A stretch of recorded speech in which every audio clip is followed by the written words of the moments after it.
All right, so welcome everyone and hello. We are in Saskatoon today. We just had a great service this morning with Brother Dehod preaching about being a laborer in the kingdom of heaven. And you know, that actually made me think about quizzing, because if anything, quizzing is work. It is. And quizzing is a labor. And I thought, you know, what better way to introduce young people and children into the labor of God than Bible quizzing? It teaches discipline, it teaches how to work hard to get success, and I just think, you know, there's so many lessons you can apply to Bible quizzing with what Brother Dehod preached today. So, thank you for being with us today.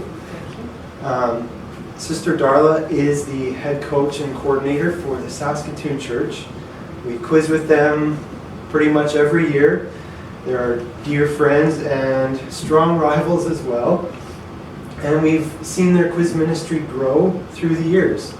And today we're just going to talk a little bit about that growth with Sister Darla. So to lead off, how many years have you been a Bible quizzing coach and coordinator? I was a Bible quiz coach, first of all, 18 years ago, for 1 year, when we had Brother Thomas, Sister Holly, and Sister Carly, and Sister Rachel. Oh, okay. For 1 season. And then it started up again about 7 years ago in our church. I wasn't a coach the first year, but after that, I joined the coaching team. And I've been coordinating for about 6. Awesome. All right, so about 6 years as a coordinator then, and 7 years as a coach. Right. So that's a lot of experience then, with probably a range of different team dynamics that you've seen. So you mentioned a bit about your, you know, a while ago with the first group you had, and then your group 6 years ago. So can you kind of walk us through the growth of these last 6 or 7 years? Yes. The first year, we had one intermediate quizzer that had to join another team, and one junior team of 2 quizzers. The second year that grew, but we still just had junior and intermediate. Now we have all 4 divisions. And we've had, this year we had 13 quizzers total, but in the past we've had up to 21 in the past. But this being an unprecedented season, being a virtual season only for our district, I was happy to have 13 quizzers. I would count that as success, for so sure. I feel like we have grown, and the culture of it has grown. Awesome. And I believe your teams have gone on to the national tournaments. How many times have you gone there? The experienced team has gone on to nationals once as an intermediate and twice as experienced. Very good. So that's, I always find that when a team comes back from the nationals, they have gained so much knowledge and experience and encouragement as well. So that is an awesome goal for every quiz team to have, is to make it to nationals. So that's exciting. So I want to talk about the quiz culture that you mentioned, and just kind of lead off by asking, how would you describe the growth of the culture of Bible quizzing in your church? So maybe highlights, keys to success, or challenges that you faced.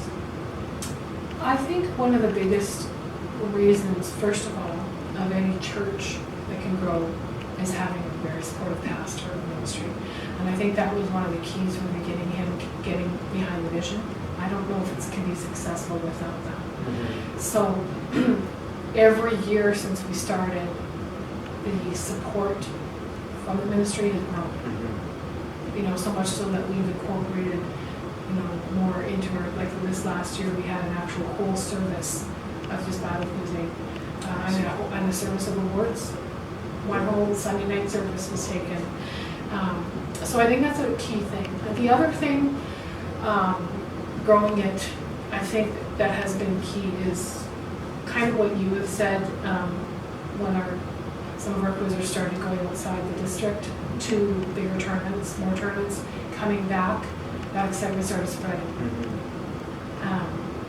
And I think between those two things, that's the reason it's kept growing every year. Okay. They hear the experiences and they see the trophies that the other kids are getting, Yes. and they hear the stories of the competition, and Right. that's probably the biggest reasons that they grow. Yeah, no, and from what I've read and talked with other coaches too, those are probably the two biggest things that we've found is, number one, having the leadership on board. You can't replace a supportive pastor in ministry, so I would say anyone who is starting a Bible quiz program, start with your pastor Yes, first. yes. And then number two, definitely have those experiences where you're traveling to the big tournaments, right? That really gives credibility to your quizzers, and it creates that excitement.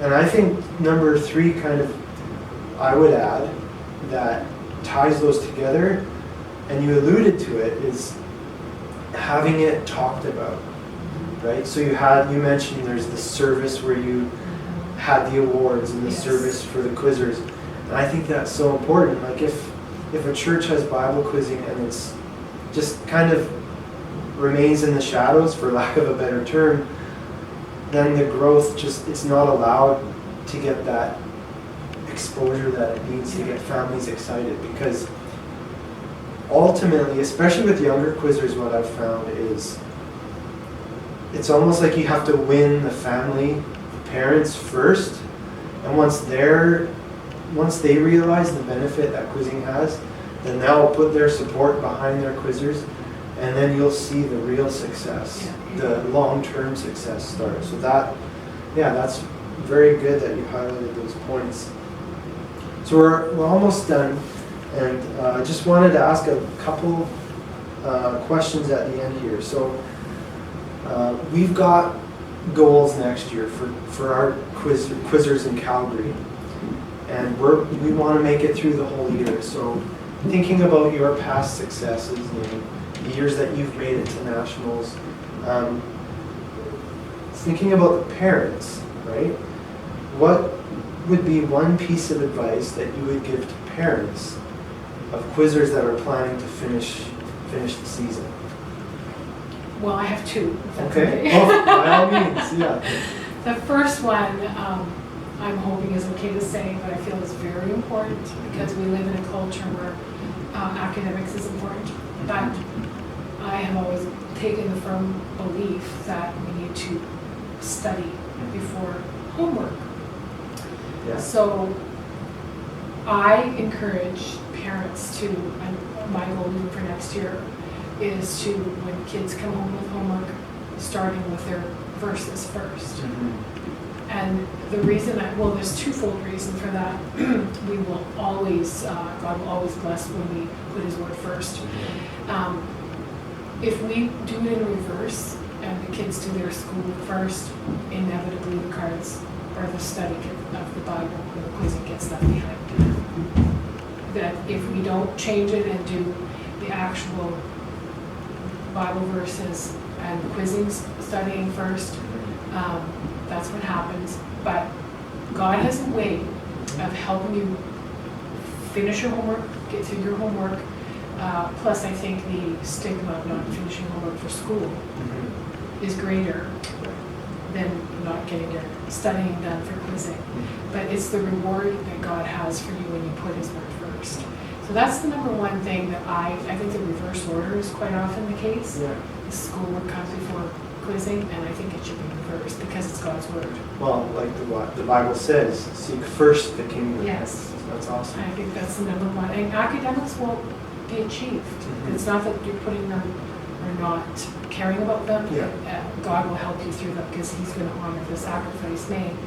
But the second thing is I always try to say to parents, this hard when you're first teaching kids and helping kids, especially getting over the biggest humps of learning, it's not that hard forever.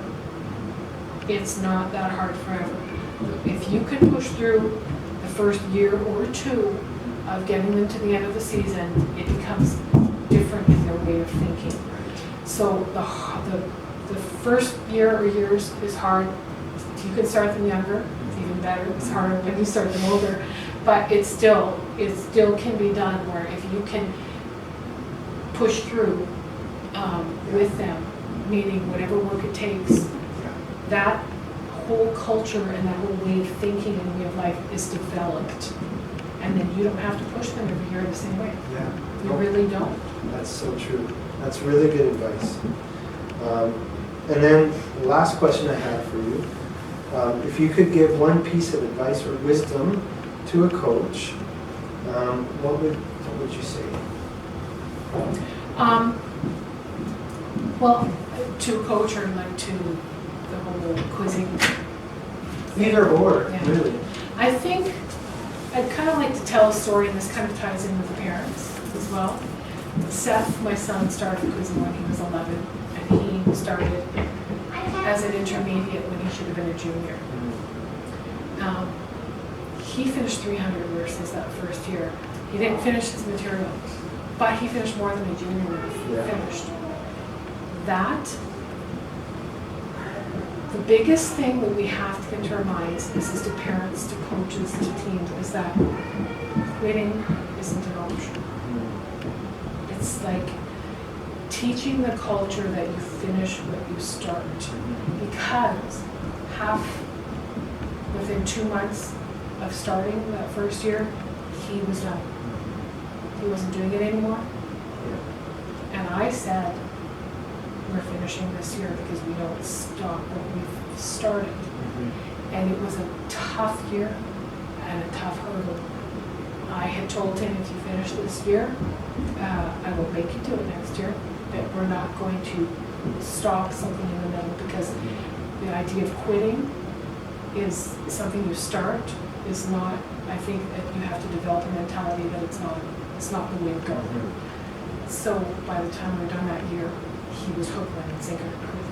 That's what I was hoping for. So in the future, I think sometimes as coaches and as coordinators, we want our kids to do well at tournaments, but we forget that most quizzers won't win. They won't win the big tournaments, they won't win the big prizes. Right. So we have to foster a culture of not letting it, there being an out. No, we're not quitting.